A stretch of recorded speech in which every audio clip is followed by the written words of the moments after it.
Sai electric electronic repair में आप सभी का मैं दिल से स्वागत करता हूं दोस्तों। आज की वीडियो में हम आपको सीलिंग फैन टेबल फैन में लगाए जाने वाले कैपेसिटर के बारे में विस्तार से आपको पूरी जानकारी देंगे। तो दोस्तों, ये हमारे पास दो कैपेसिटर है, एक नया वाला एक पुराना वाला है।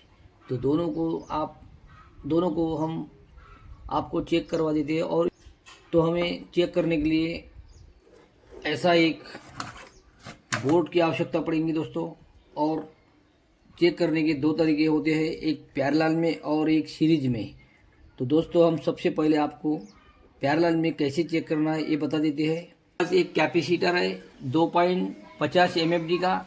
तो इसे कोई माइनस प्लस नहीं होता है। तो हमें अपने बोर्ड में चेक करने के लिए सीधा हमारे प्लग में लगा देते हैं इसको हम। यहाँ हमें 220 वोल्ट हमारे प्लग में अभी आ रहे हैं दोस्तों। ये पैरेलल में चेक कर रहे हैं हम। तो इसे हम 5-7 सेकंड तक ही रखना है। और 5-7 सेकंड रखने के बाद हमें इसे बाहर निकालना है।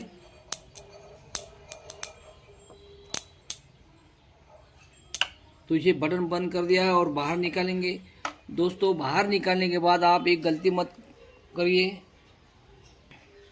ये चार्ज हो चुका है तो दोनों पॉइंट में अभी करंट है। तो आप इसे हाथ मत लगाइए, हाथ लगाने के बाद आपको झटका लगेगा। तो चलो हम आपस में इसे शॉर्ट कर देते हैं। तो देखो दोस्तों, शॉर्ट करने के बाद इसे ज़ोर से आवाज़ आई, इसका मतलब ये बिल्कुल सही है। अभी ये डिस्चार्ज हो चुका है तो आप इसे हाथ लगा सकते हैं।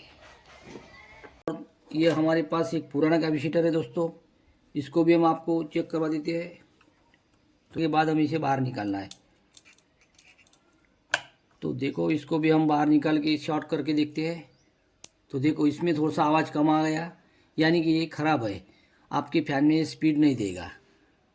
दूसरा तरीका है दोस्तों सीरीज में चेक करने का। तो हम सीरीज में भी इसे आपको चेक करवा के दिखाते हैं। सीरीज, ये हमारा सीरीज लैंप है, इस पर 60 पावर का बल लगा है और ये 2 वायर सीरीज के दोस्तों।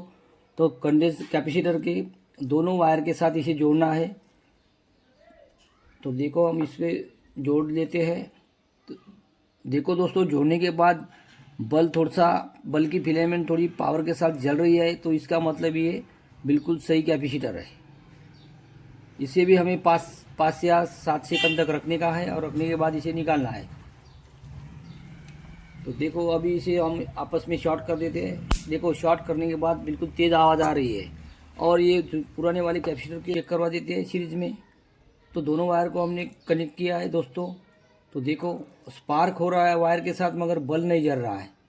तो बल्ब बिल्कुल भी नहीं जल रहा है। देखो, दोनों वायर को हमने कनेक्ट किया है मगर बल्ब नहीं जल रहा है। इसका मतलब ये पूरी तरह से ख़राब है। अभी इसे भी हम बटन को बंद कर देते हैं और आपस में शॉर्ट करके देखते हैं। तो देखो, बारीक सी आवाज़ आ गई है, इसका मतलब ये ख़राब है। तो हमने आपको पैरेलल में और सीरीज में दोनों में कैसे चेक करना है इस कैपेसिटर को, इस विस्तार से आपको इस वीडियो में हमने बताया है। तो मेरे ख्याल से दोस्तों, आप सीरीज में ही कैपेसिटर को चेक करना बेहतर होगा, क्यों बल्कि फिलामेंट चलती हुई दिखती है और समझ में आता है कि एक अच्छा या सही है। अगर फिलामेंट आपकी अच्छी तेज़ जल रही हो तो समझो कैपेसिटर अच्छा है। अगर फिलामेंट बिल्कुल नहीं जल रही है तो ख़राब है। और तार जैसी जल रही है तो थोड़ा अच्छा है, स्पीड कम मिलेगा दोस्तों। इसके ऊपर हमें फिलामेंट जलने को नहीं दिखाई, इसका मतलब ये पूरी की तरह ख़राब है। और पैरेलल में दोस्तों इसको हमने चेक किया तो ये थोड़ा सा स्पार्किंग करके दिखाया था। इसीलिए ये सही तरीका है दोस्तों सीरीज में चेक करने का। अगर मेरी वीडियो आपको पसंद आई, जानकारी समझ में आई, तो लाइक शेयर करिए। धन्यवाद दोस्तों।